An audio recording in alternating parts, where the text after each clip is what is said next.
Time for another tour story. This is the second part of the little van that thought it could but couldn't.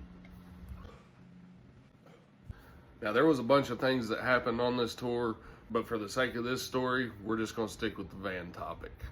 So this specific tour started in Fort Smith, Arkansas, and went through Tulsa, Oklahoma, down into Sweetwater, Texas.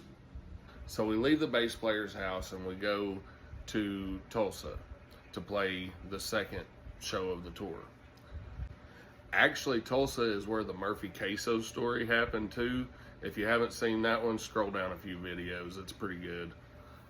We get done with the Tulsa show and we leave out Saturday morning from Tulsa to drive all the way to Sweetwater, Texas. We get about an hour from the venue and the van dies. We weren't sure what was wrong, but we figured it out pretty quick that the alternator had went out. I freak out and I'm like punching the trailer. I'm just upset because it seems like everything on this tour is going wrong that could go wrong.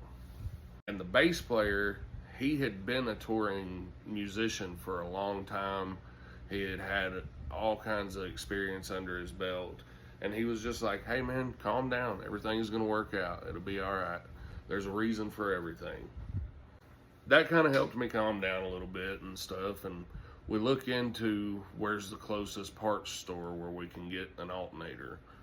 So we go to this parts store. They don't have an alternator for the van, but they do have another battery. So we get the battery and we run on battery life from there to almost the venue. This whole process takes about 40 to 45 minutes. So we get the van going and we're just gonna run on battery life until we get to the venue, hopefully, and then we'll deal with the alternator when we can. About 40 minutes down the road, we come across the absolute worst car wreck I have ever seen in my life. The things we saw that day, you cannot say on this app. But I'll just say this. Not everything was covered in white sheet yet. And it was bad. And the only thing I could think was, holy crap. If that alternator hadn't went out, we would have been right in the middle of this. That goes back to like what the bass player said. Everything happens for a reason. It wasn't our time that day. I've heard people talk about when it's your time, it's your time. I never really believed it until that day. This is the second part of a